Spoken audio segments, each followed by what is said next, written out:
What is the Federation of Craft Unions called? The AFL?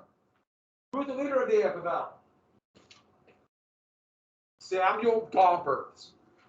And so we talked a little about the Haymarket affair. Let's put the green slip away now, though. Kids gotta go away. Should be done. You have, how long do you have to do that? 5 days. So, do we get to anti-union at all? Do we just start this? So let's go and finish this up. So do we get lockouts? Do we get to any others besides lockouts? Scabs? Scabs, those are strike breakers. So if there's a strike or they want to lock out workers, they bring in workers. They might not be as well trained, but they will force, workers can only last a tiny amount of time before they're going to starve to death. So you bring in strike breakers. Of course, the union will call them scabs. Yellow dog contracts, these are contracts that would be forced upon workers to keep them from joining a union. The yellow dog is a term for a coward, and the yellow dog here are the employers, because they don't want unions. Unions raise wages. Now you can argue that's a good thing or bad thing, but that is what happens. Next, blacklist. If somebody tries to start a union at a company, they'll send it to all other like companies and say, don't hire this person, they're a troublemaker. And blacklist, technically they're illegal, but they still happen. Montana actually has it in the state constitution where there's limitations on like recommendations employers could give. Because when Montana used to be a pretty pro-union state, not anymore, but used to be, they kind of said, okay, if you're going to give a recommendation, you can't blacklist them. Other states, don't hire that person. Montana's an interesting state. Next, Pinkertons. One of the most common methods would be to use spies. Get spies into the workplace that would go and try to root out the unions.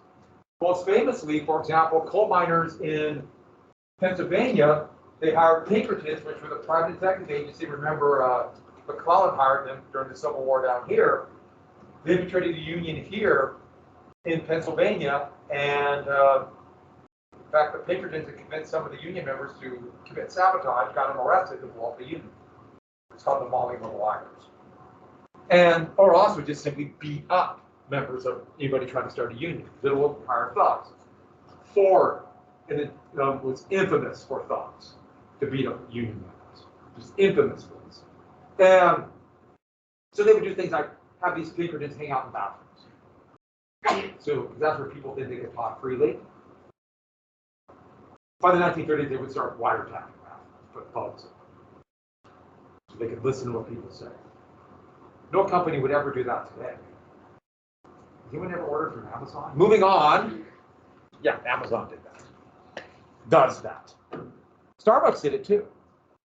Yeah, they don't want unions because they raise salaries. Company towns and pay them in script. Script is company money. And so what they would do is they would force workers to work in a company town and therefore having to pay rent. And also, I didn't put this down, but also have company stores. And the only money you can use at the company store would be company script. And then whenever they wanted to cut workers' pay, they wouldn't have to cut workers' pay. They just raise the rent and raise prices in the company store. And make sure, though, that workers are paid in money that can only be used in the store. Anaconda was a company town. And if anybody's ever driven around Anaconda, and who doesn't like to drive around Anaconda for fun, but there's all these rows of houses get my directions right, on the eastern side of town, little tiny, and last time I saw them, they're all white. And I mean, they must be like 150 square feet. They're just little tiny houses. Those were all the company houses they forced the workers to live in, and therefore collect salaries. But Homestead Steel would do that. Pullman Carriage Company would do that. U.S. Steel would do that. Standard Oil would do that. Google is doing that right now. And so with that, also propaganda. Bomb-throwing anarchists and telling workers, don't trust unions, stick with Uncle Sam. By the way, you notice Uncle Sam didn't have a beard yet? It was unclear about Uncle Sam off in the 19th century. It would be this World War I poster. It's the I Want You poster. Somebody can't see it, but I'll show you another one down the road. That would give Uncle Sam full-time beard. Copying a British poster. And so these are all methods, very effective. Because if you're worried about starting, if you would be fired immediately for trying to start a union, and there could be spies anywhere, keep your mouth shut, or your rents go up, or you're kicked out of your home. Yeah, pretty scary. Homestead Still was a classic example of all these things put together. Everyone calls it a strike, but it wasn't really a strike. Homestead Still was Andrew Carnegie's steel company outside of Pittsburgh, on the Monongahela River. And so Pittsburgh was a big steel, coal, iron town. A few years earlier, Carnegie's at Homestead Steel was forced to accept a union. There's the Amalgamated Steelworkers Union. And Carnegie wanted to destroy the union. He wanted to get rid of it. Not only because he wanted to cut their wages, but he didn't want other steel mills to have a union. So Carnegie decided to destroy it. Now, Carnegie didn't want to look bad, because Carnegie had this reputation as somebody who was a pro-worker. He started out as an orphan, and he did everything he could to help others. When in reality, he was a robber baron like all the rest. So he actually went to Scotland. So he would not have his hands dirty by what's going to happen. That made a big deal. He went to go help orphanages in Scotland. True story. I'm going to go there. Well, he left it to Henry Clay Frick, another robber baron, to destroy the union. And Frick had no qualms about how he won. And so what they did is, Frick had Pinkertons hired, they had barbed wire, they got a brand new thing called a Maxim gun, and we're going to do a lockout. So they're going to lock up the company. They're going to surround it with barbed wire, they're going to hire scabs, Pinkerton agents with, anybody know what a Maxim gun is? Anyone know? The first machine gun. Because they know the workers are going to try everything they can to keep the scabs out. Because even though the scabs won't be able to run as efficient, if they can keep the factory going for a couple of weeks, just keep some steel coming out, the union would be broken. They knew it. They'd have to take lower wages. And all the other things that would come with it. Well, what's going to happen is, they're going to actually call it the Battle of Homestead. Here's a picture of it. Here's a painting of it. Workers had surrounded the mill, had barbed wire machine guns on top, and the plan was to secretly bring in scabs on the river. And there was a little dock here and run them up this way. The workers found out and met them on the dock. Some of the Pinkertons just started shooting. The miners, many of them had basically hunting rifles, fired back. And over 100 people would be killed or wounded. But the scabs were pushed off. They couldn't bring the scabs in. Public opinion was with the workers. They didn't see this as anarchists or radicals. People around the country, a lot of them were like, this can happen to me. In fact, the governor of Pennsylvania was very worried about sending in what was the new thing created after the Great Upheaval. He was very reluctant to do this. In fact, he needed the votes of workers. But then, Frick was walking to his office one day.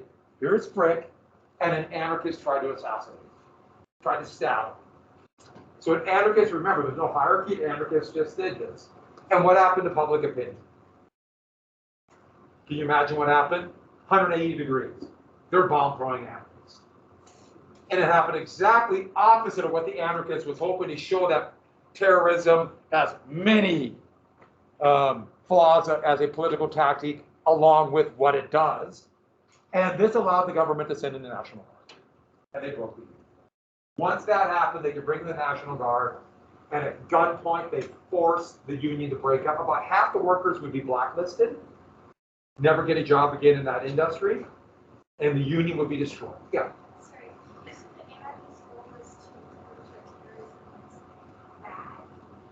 The anarchist goal was to prove that that Frick was bad. to help. His goal was to help the union, but it backfired and did a 180. It was such a bad act. It was almost like people thought it was an agent provocateur. Like the anarchists must have been a Pinkerton to try to make the union look bad. And that has happened. But no, this guy was just a knothead. We'll see this at other times. The best example of where a knothead did something like that would allow for the exact opposite effect would be a communist trying to burn down the Reichstag in Germany. That's kind of big effects down the road. So at that, so they put down the strike. Carnegie broke the union, and then he arrived back and did one of these. I can't believe my friend Henry Clay Frick did this. Oh well. And then in response, I think I told you this. What did Carnegie build for the workers there? Because Carnegie know what happened. They got an 80% pay cut and what? Yeah, one of the nicest opera houses in the entire Americas. And Carnegie would have built. Kind of the guilt. After a 12-hour shift, go to the opera. So at that, but remember, the gospel of wealth. So Constantine was a big deal. And this is where we get this concept. They literally called it the carnivals of revenge. Of workers demanding strike, and the revenge were those who had the capital, the employers. I'm not just using this term as those who have the factories, the capital. And they would respond. These were violent, over 24,000 strikes, as I mentioned before. And here are strikers. This is 1930. This is 1913. And these are young women that were working in sewing sweatshops in New York under horrific conditions, shockingly dangerous. In fact, this picture was taken 2 days before there was this fire at this company called the Triangle Shirtwaist Fire. And we will get to that. So we already know. And government, for the most part, supported capital. In fact, it would be, in fact, a really big deal when there would actually be a president that stood on the side, at least relatively impartial towards unions. And that would be, the first one would be a Republican by the name of Teddy Roosevelt. And the next Republican would reverse that, but then the next one would be a Democrat named Franklin Roosevelt. And that would be government, and then the next few presidents were relatively pro-union, for the most part now anti-union. And so, this is where we're at here, and then overriding fear, this constant fear of socialism or things like socialism. It's important to understand how terrified those people who had the wealth and the businesses were of socialism.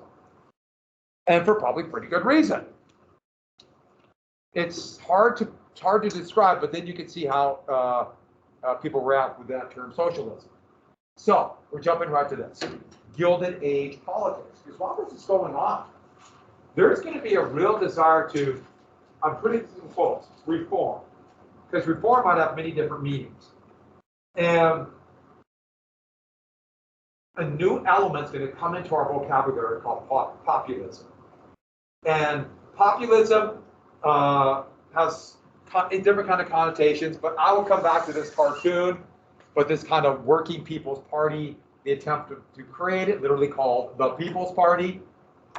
But populism are this idea of political reforms. And I should have used political reforms in quotes too, because we might have different ideas of what reform is. But they're basically for ordinary people, working people, farmers. But once again, in quotes, define that. And define who makes up an ordinary person. And then these are people that feel like there's an elite controlling everything. Bankers, or maybe it could be elite college professors, for all we know. It really depends on your point of view, and that's why I put down ignore. It's complex. And so populism, though, really means it's in its real, the real roots of it is a groundswell. It's kind of like they call it grassroots, but not groundswell. Grassroots people, basically ordinary people who decide we need a voice in politics. Now you can have a lot of times, it could be somebody who's actually an elite taking advantage of people's anger. And so populism is misused all the time now, much like liberal or conservative or left and right. And because I remember in 2016, this unknown politician all of a sudden, like overnight, became incredibly well known. Bernie Sanders was called populism. And this businessman and reality TV star named Donald Trump was called populist. They both were called populists, and they were like polar opposites. So this term has complex meanings, my point. Does that make sense to everybody? So with that, we get to, it didn't start with labor unions. It didn't start in the city. This reform movement started on the farms. A literal revolt. Farmers, which still made up 40% of the population, felt nobody listened to them. As they saw it, for very good reason, both political parties were dominated by big money elites. For good reason in that time. You could argue that could be elements today. And their real fear was, if we don't do something to reform the system, aka capitalism, this new economic system, we don't reform it, what will happen? Or what? Revolution. They were terrified of revolution. And when I used to talk about this years ago, just even 5-6 years ago, it was kind of weird to say about this because the idea of a revolution in the United States just seems so distant. But the thought was it would be either kind of an ultra right wing to put in a dictator, or it would be socialism. And that fear of revolution was everywhere back then. We better do something or there'll be revolution. Talked about, panicked about. Remember, there's anarchist assassinations, and there are growing movements in Europe that they were very afraid of. But now it doesn't seem quite as distant, considering we've had an insurrection a year ago. So it's kind of weird to think about how we've kind of gone a complete circle in my time of teaching, in your lifetime. So it starts with agrarian problems. And agrarian problems, I have to look on the internet real quick. Not the internet, I'm sorry, my email. I can see what time I have to come. Sound effects.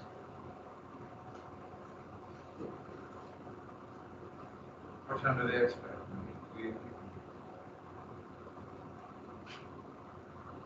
Yes, I know. Okay, so we have to go around 10:50. All right.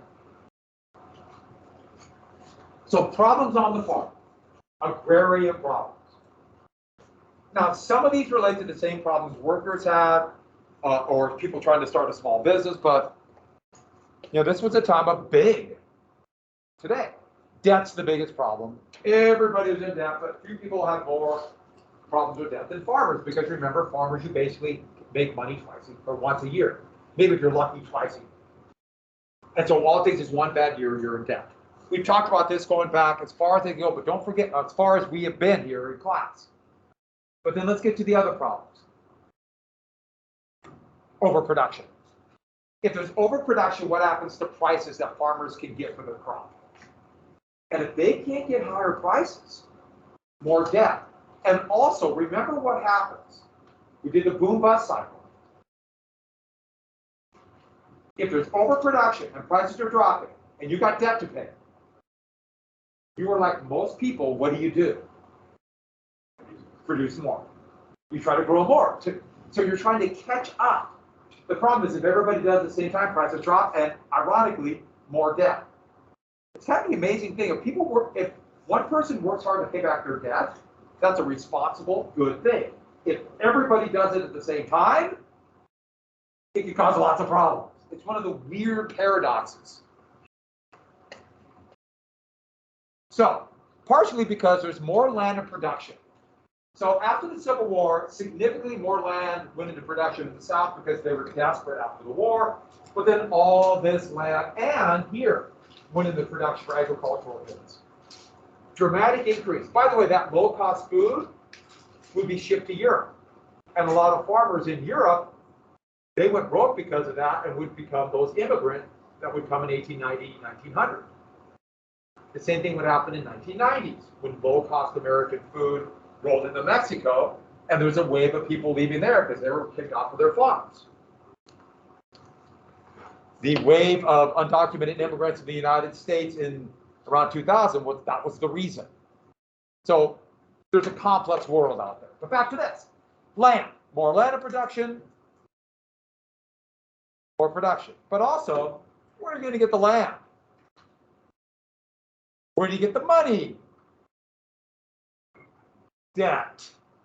Next, the Industrial Revolution led to increased mechanization. So McCormick's reaper became more and more improved this entire time. It's doing the work of 10, then 20 people. Is that a good thing for farmers? Yes and no, isn't it? Yeah, they can produce more, but you see what happens if one person produces more? Overproduction. Also, where are you going to get the machines? Debt. Also, one more thing, what's going to happen to families? Families on the farm were always really big for obvious reasons. Kids are good what? Workers. You need as many kids now? There's going to be a big internal migration of kids on the farms going to the cities. And so people think about the cities and think it's a lot of immigrants coming in. Oh yeah, but there's also a lot of internal migration. And you saw it again like the 60s and 70s and 80s. All these small towns got even smaller because farms collapsed. Boom, they left. I was just talking to my mom last night in beautiful Miles City. And when I was a kid in Miles City, it was about 10, 11,000 people. And now it's 7,000. I know what you're saying, that's like 100 years ago. But that's a lot of people. Townsend has lost about 1,000 people for Townsend. That's a lot of people. Helena's kind of grown. Next, railroads. Railroads and price discrimination. Railroads have huge amounts of price discrimination. So let's talk a little bit about the price discrimination. The first one is, let's say you want to ship goods. You go to the railroad and say, I want to ship my wheat. Are they going to charge more per ton for a big load of wheat or more per ton for a small load? Will they charge more for big loads or small loads per ton? They'll charge a lot more for big. There's a huge amount of discrimination for big. I mean, think about it. Wouldn't it be easier for a railroad to load their trains at one spot, load their cars, and then load it at one spot, instead of loading at a bunch of different places? So, big has an advantage. Everyone got that? What do we call that? Where also big can use their size to bargain for better deals, aka gouge their suppliers. What is that called? Where big can force they pay for suppliers or wages down. Well, it is economies of scale, but there's another term where they specifically do this. Yeah, monospody. I know one of those words. And so, they will charge a lot more. In fact, the Burlington Northern Santa Fe has basically said, right now, we will not take a grain shipment. Big grain producing area right here, one of the biggest in the world, right here. We will not take a train. There will not be a train, a grain train without 108 cars at least. Which, that's a couple sections of grain. That means only big. Next, are trains going to give a better deal for a cheaper per mile deal for a short haul or a long haul? They'll charge a lot more for short haul. A lot more. They charge it more today. A lot more for today. Think about what a train would really like to do. Load up one time here in Seattle and unload it one time in Chicago. Make sense? If you got to stop a bunch of places, that means you stop. You got to pay to unload or load. It's called break of bulk charges. That can be really expensive. They don't want to do that. By the way, the railroads are kind of get themselves because they would charge so much for those kind of things. That's part of the reason why trucking became big. And now trucks aren't doing it. And we have the supply issues right now. So, big deal. But what's the biggest price discrimination? Pure, unadulterated monopoly. If there's only one railroad that ships everything in and out of the town, only one, what can they do to the prices they charge? Skyrocketed price, especially for things that people need in and out of that town. So, for example, here in 1900, when they just really started producing grain here, there's one railroad, the Great Northern. So you can imagine what the Great Northern did.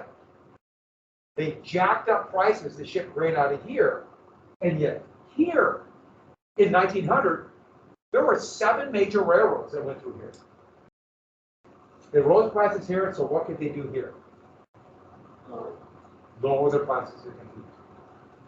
How many railroads basically cover the entire area here today? 2. That's it, 2.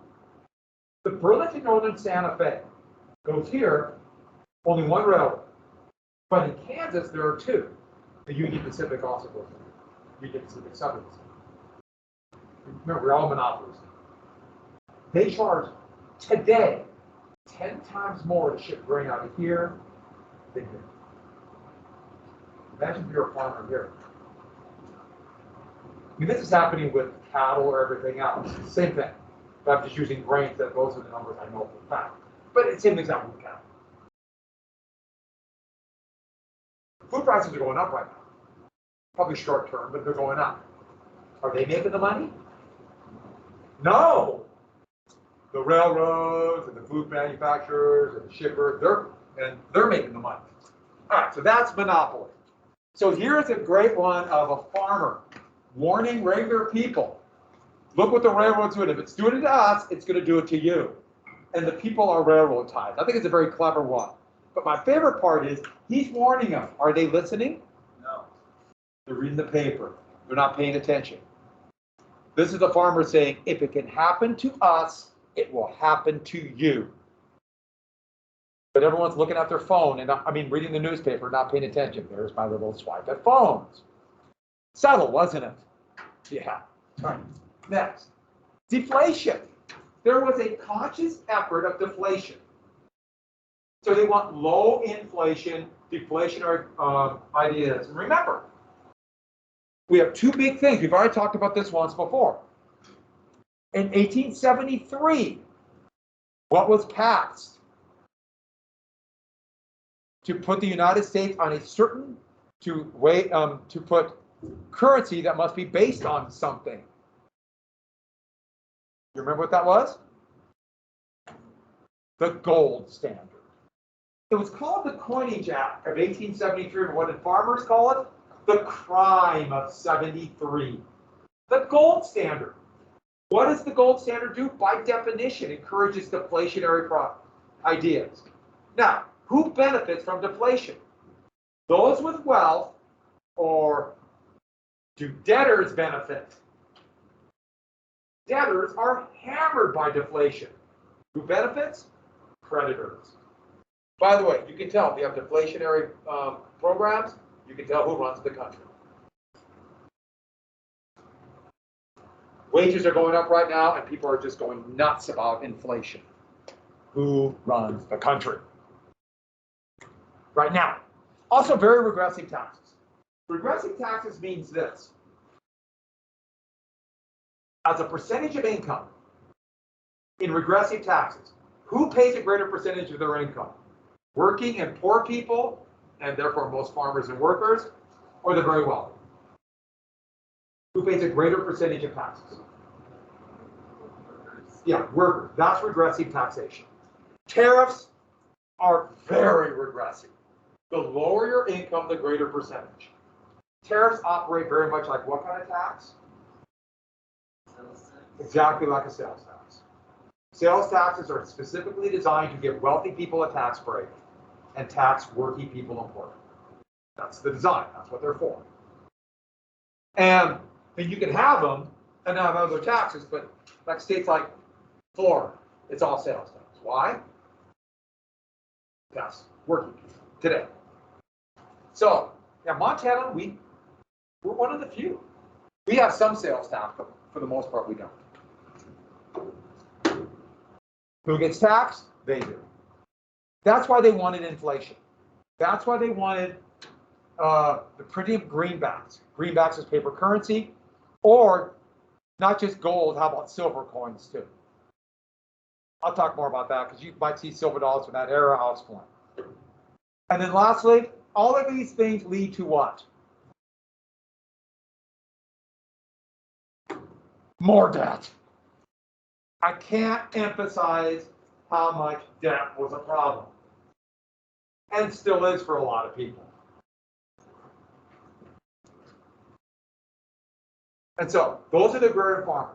And what they saw agrarian problems. Nobody is looking out for us. And so with that, really quick, the first effort to do something about this was the Grange. And the Grange was basically like a farmers association. You know, it's lonely on the farm. It did come together and have social events. A Granger Hall, you could have picnics and dances and things like that. But they're nonpartisan, meaning they'll support whatever party will go for their bills. Like, for example, the Grange was big in Indiana, and they were Republicans. The Grange was big in Illinois, and they were Democrats. So whatever party. And the most important law of this, they literally, they try to get state laws passed. And these kind of Midwestern plain states, they got the Granger laws, which tried to regulate railroad rates. That is what we call alliteration. They really regulated railroad rates rationally. Rats. Okay. So they said no more price discrimination. You couldn't overcharge for monopolies. How long do you think those lasted? Not long. And on that note, gather up your stuff. Make sure you have a green slip. Okay, so we're going to go in the basement to the library. What do you have to do? How many things do you need? Huh? If you need just one, you go up and ask them. If they're in the middle of a class. Yeah. What's that? Oh, you can. I thought you said a name. I did hear it. My fault. So, everyone, please stay in the basement. Please be quiet. Be polite to the other classes. I would be very annoyed. Who will lead the way? Volunteering. Let's go in the basement to the library. Please be polite. If you need to quit sprint. Go. And then go to the library. I'm sorry. Just go take it to the counseling office. It won't be that big of a deal. Quick, run.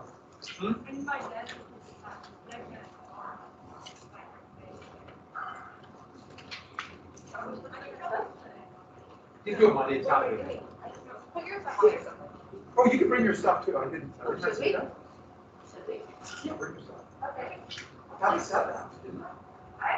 I said gather your stuff and bring it. Well, whatever. Let's go. Let's go. We have to go. Yeah. Take a trip to the library. I mean, if we can come back, we'll come back. But if not, we won't.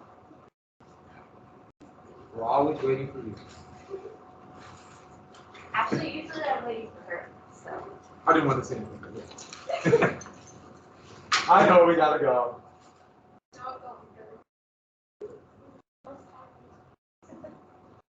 What the?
I'll go to that.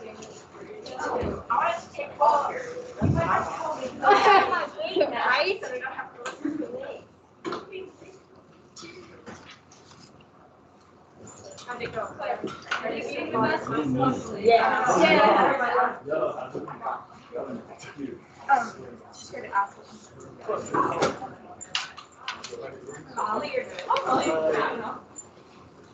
Oh, let's go. Fine work, everybody. And hang by your thumbs. Once again, who are we waiting for? Hey. See, did Isabella walk in yet? She knows. Not yet.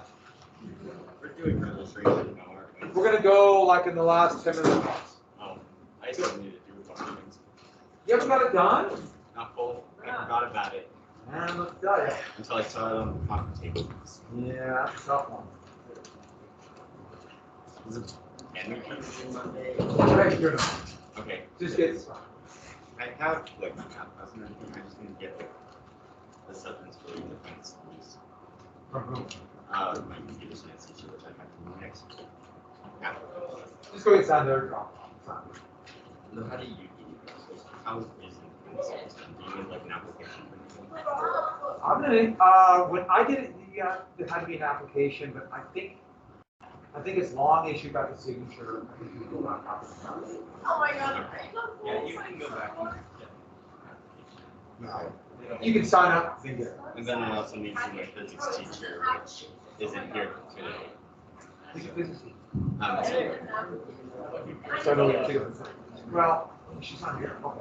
Not today. She wasn't here yesterday. Though she was planned, she already had this plan, so it's not coming. Just get it Monday. It really isn't. The only thing about getting it done now is you get it done. As long as I remember to bring it.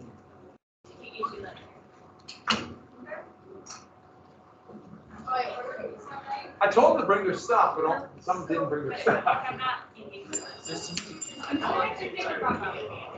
Huh? Well, we've been waiting. Sorry. You need a pass, you're okay. No, I think I'll be fine. If there's any issues, and I'll laugh and laugh. See you Monday. All right, we're gonna go like about 11:45, so make sure you have a green slip. If it's not signed, you gotta drop it in on. And where are we? Oh, I had the recording on third period. I did blank room recording for 15 minutes. Let's go, let's go, let's go, let's go. Down.